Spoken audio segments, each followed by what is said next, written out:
Hello, my name is John Bintz, and I'm the chairman of the ACG Chicago Awards Committee. And my daytime job is the managing director of Valuation Research Corporation's Chicago office. I'd like to recognize the awards committee for all their hard work, as well as my co-chairman, Andy Weil from Morgan Lewis. I'm here to present the ACG Chicago Lifetime Achievement Award to Bruce Rauner, chairman of GTCR, Golder Rauner. We are pleased to be honoring Bruce for all of his contributions.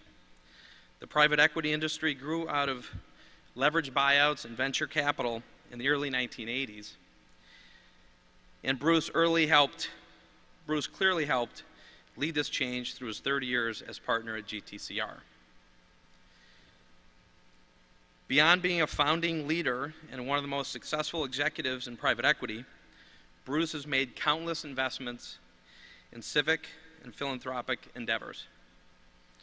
Before I give this award to Bruce and we hear his remarks, I would like to first give you background on GTCR.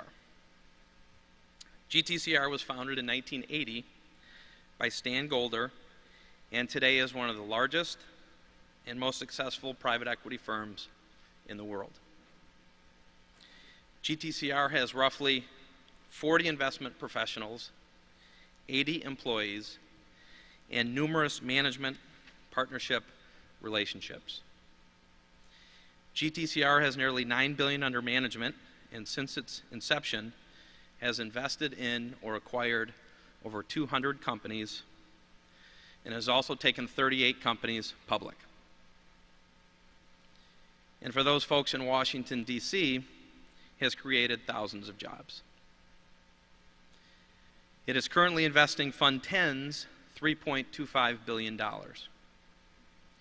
GTCR is known today as having one of the most intense, relentless, and successful focuses on CEO recruitment in the private equity industry. GTCR seeks out a specific industry CEO, targets a specific platform, and then seeks acquisitions within that platform.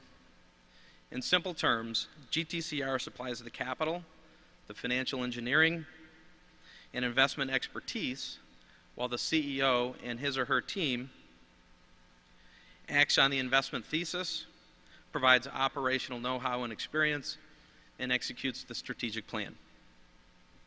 Now a little bit about Bruce Rauner.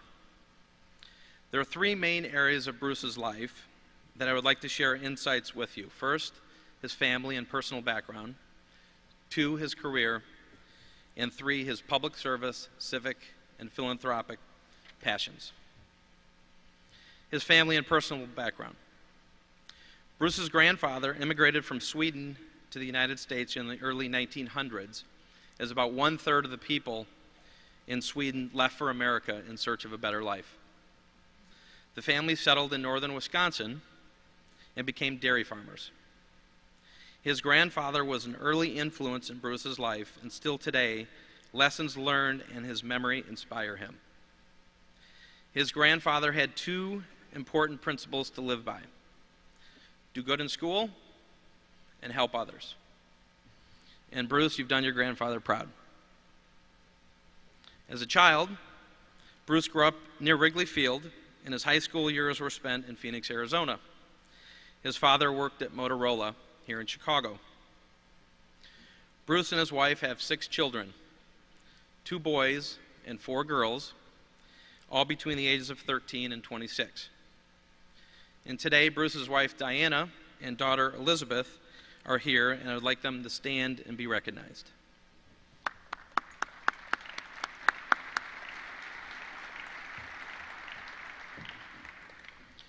Bruce graduated from Dartmouth College, where he was going to study math, science, and biogenetics, but at Dartmouth, he discovered economics as a light switch went off. And his career goals focused on finding a cure for cancer and making money. Bruce then went on to graduate school and went on to receive his MBA from Harvard Business School. While at Harvard Business School, Bruce had an internship with Bain Consulting, where Mitt Romney was one of his bosses. Bain Consulting wanted him to return after his MBA was completed, but he was conflicted because he met Stan Golder from the First National Bank of Chicago. Stan Golder started at the First National Bank of Chicago in 1971 with 2 SBIC loans. Stan left the First and founded GTCR in 1980. And by the way, the First National Bank of Chicago's family tree has spawned over 24 private equity funds. Now, Bruce's career. Bruce decided to go with Stan Golder, and in 1983 became a general partner in GTCR's first fund, which was started with a $60 million investment. The original Fund 1 made 42 investments, had a 10 times a return. Their initial success was identifying superstar managers that had great records of achievement.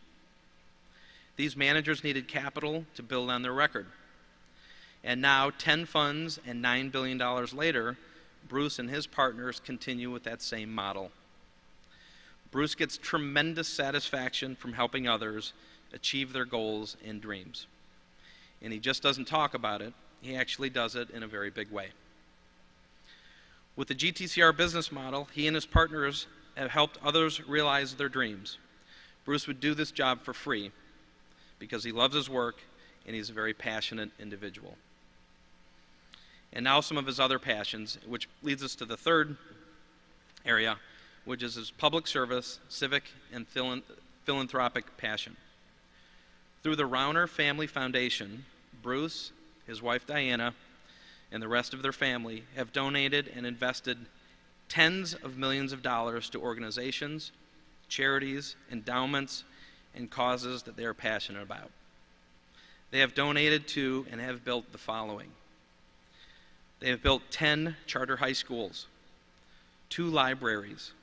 They have built 3 daycare centers. They have supported countless teacher development initiatives. They built the Red Cross headquarters in Chicago named the Rauner Center, funded numerous disadvantaged children education scholarships. They built a YMCA in Little Village here in Chicago. They've endowed several university partnerships. Bruce financially supports the Golder Center for Private Equity at the College of Business at the University of Illinois. He has contributed and donated to numerous foundations and endowments, including Harvard, Dartmouth, environmental conservation causes, and wilderness protection causes. Bruce's wife Diana is chairperson of An Ounce of Prevention, which advocates for the early childhood education and development. Bruce is the current chairman of the Chicago Convention and Tourism Bureau. He serves on the board of Renaissance Schools Fund, chairman of the Education Committee of the Chicago Civic Committee, and he is the past chairman of the Chicago Public Education Fund. As you all can see, Bruce's life has been dedicated to the achievement of dreams, not only to himself, but to others. For entrepreneurs, for business executives, for children, for young adults, and for the underprivileged. Bruce, your life has truly been a lifetime of exceptional achievement. Would you all please rise? It is a great honor and privilege to present you with the ACG Chicago Lifetime Achievement Award.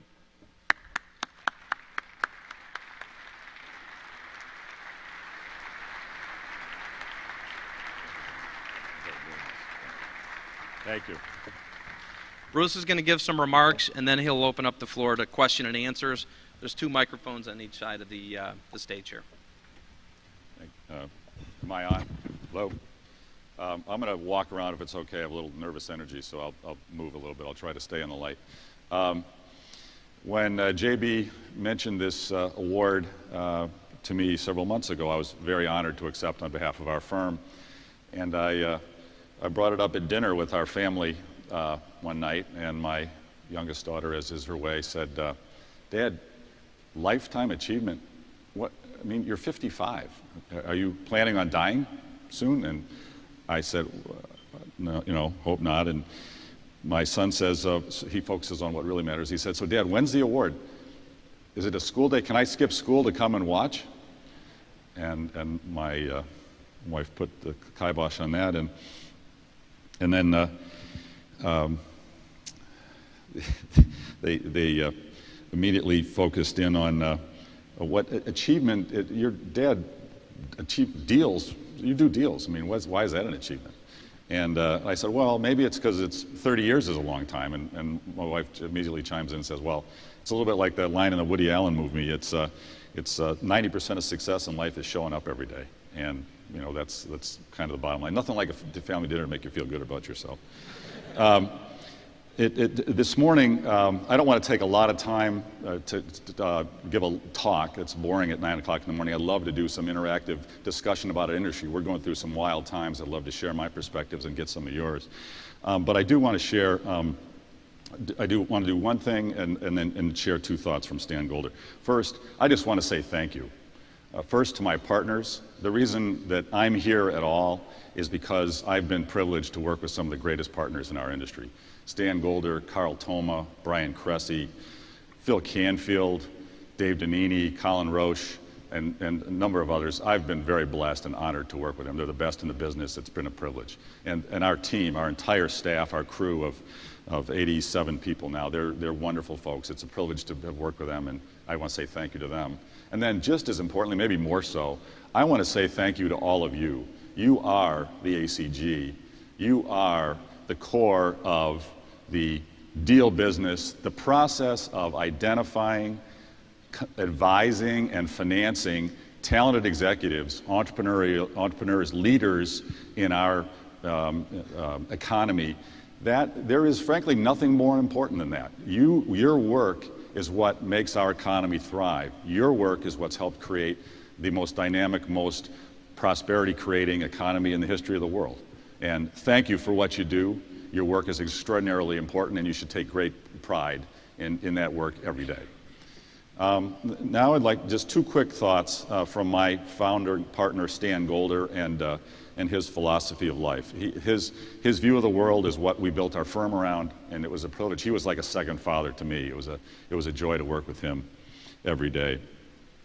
Stan, and there are 2 points I'd like to make. One, first of all, the human element of what we do, the people side of business, which is frankly 90% of what business is about. It's easy in our world to get focused on financials, numbers, analytics, metrics, legal documents, agreements. That's all lovely, but business is people. And Stan was relentless on pounding that every day.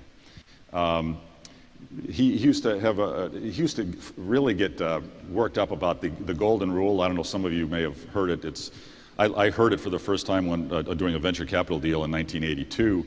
When one of the other directors, we were having a hard negotiation with other shareholders in the venture deal, and they said, well, there's a golden rule. He who has the gold makes the rules.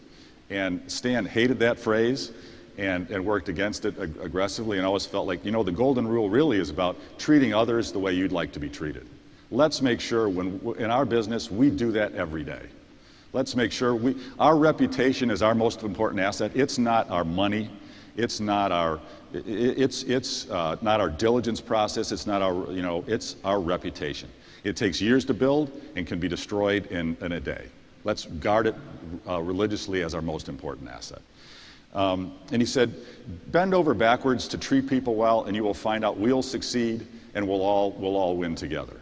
One of the proudest elements of our business is that over the years we've backed several hundred management teams and CEOs and entrepreneurs. And over that period of time, today we're partners with 27 management teams.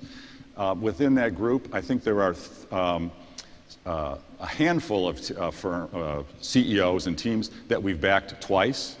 And that there are many CEOs that we're partners with today we've backed 3 times.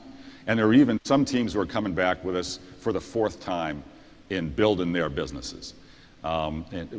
Multiple partnerships with CEOs where we've been with them in building more than one company. I think there have been a total of 40 of those over the history of our firm. That's probably the proudest element of our business because we treat our partners well, the executives that we back. We do what we say what we do, and we're generous with them in a way that we want the best in the business, and we want to treat them like the best. And that's one of our proudest elements. But I also want to emphasize a point that largely goes unnoticed in our business. The sources of our investments, the people who introduce us or help find talented executives, they're critical partners in that process. And we've bent over backwards to help them feel like partners and treat them well. And let me give you one of my favorite little anecdotes. I had a friend in Detroit who was a finder. He had his own one-man shop who was a business finder. But I explained how we worked, and we really were interested in finding CEOs first, and then we'll build businesses together. We'll find other deals. So keep us in mind, find us executive, and we're happy to pay. We don't pay headhunter fees. We pay multiples of headhunter fees, really the equivalent of M&A fees, to us, someone who introduces us to an executive. My buddy in Detroit said, awesome, I got it. He called me 2 years later, introduced me to an executive he thought was terrific. Loved the executive, tried to back him, failed to, we couldn't find a business to buy together, but we parted friends after a year. 4 years later, that executive called me and said, hey, Bruce, remember me? We looked at a few deals together. I liked you guys, and I still haven't found anything. But I want to introduce you to a friend of mine, another CEO here in Michigan. I think you'll like him. He's over in the healthcare industry, which I don't know anything about, but you should meet him. Met him, loved him, wanted to work together. We worked for 2 years to find a base business to buy. Couldn't find one. It took us 3 years to find a business to buy. We finally, we were getting ready to close on that initial investment with that healthcare executive. And I looked back through the file. So how did we meet that person 3 years earlier? Well, it was a CEO that we'd met.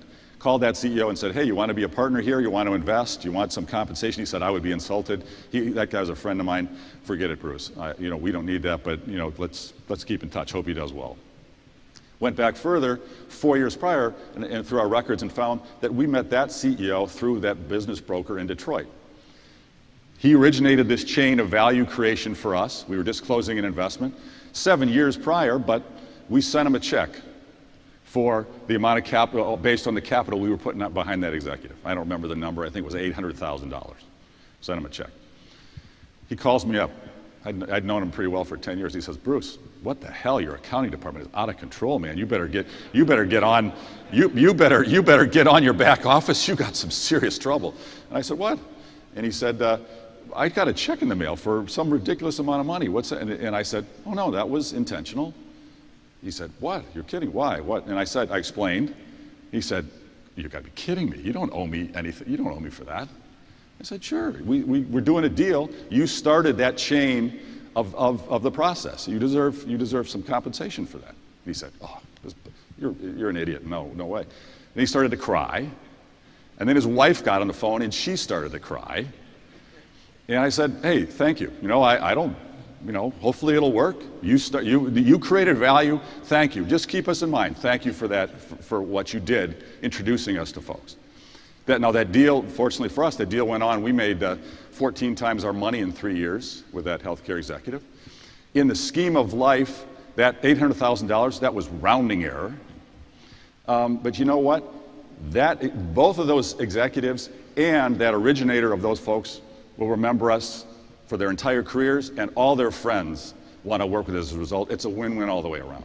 And that philosophy of treating people well and going above and beyond is exactly the one that's ingrained in all of us from the get-go.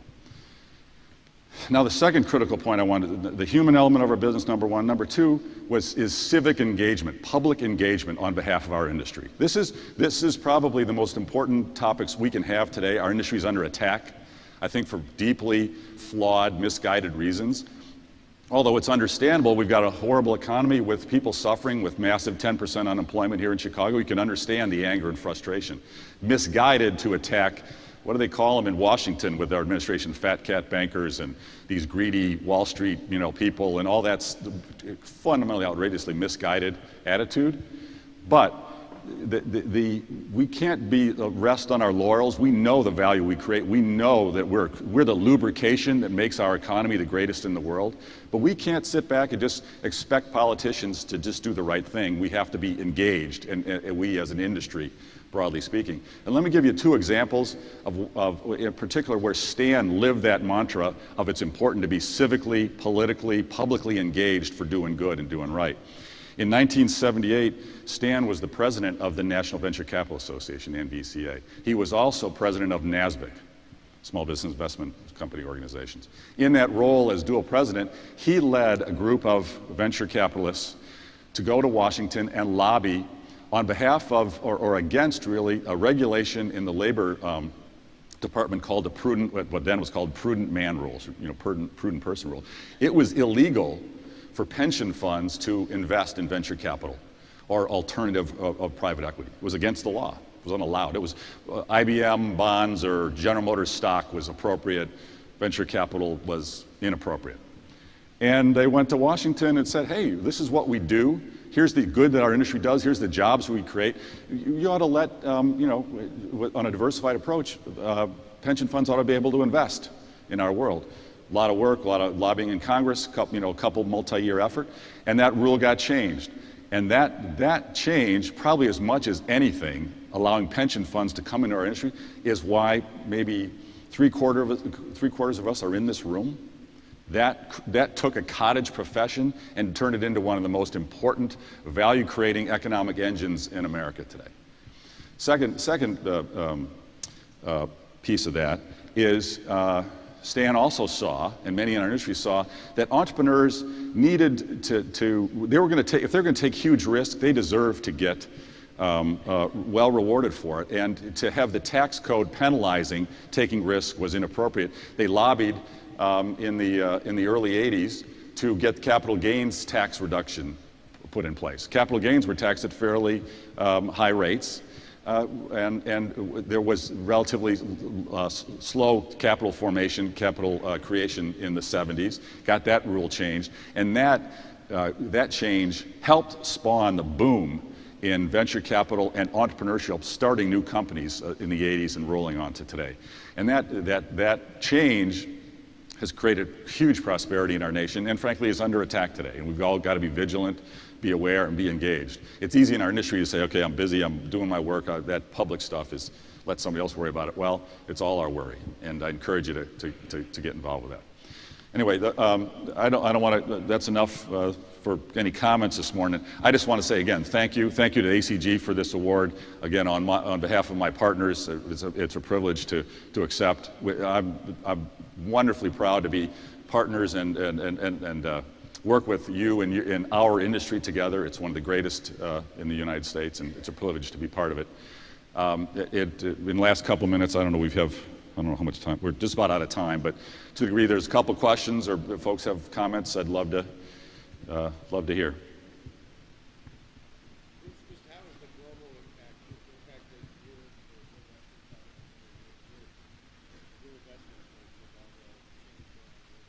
Well, it's a good question. The question was, how is all the turmoil globally impacting our business?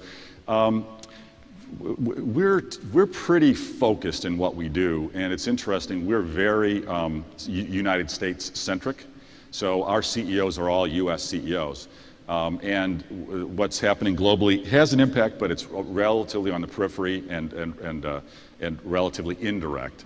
Obviously, all of us live, and it's for better and worse. We're in a highly cyclical industry, and we've just come through hell, and I've lived through, and this is my fourth down cycle in our industry, and the only thing I know for sure is there'll be others. But so far, the debt markets have come back. We've been able to finance the growth of our businesses moderately well, and we're cautiously optimistic that things are coming off the bottom and gradually getting better.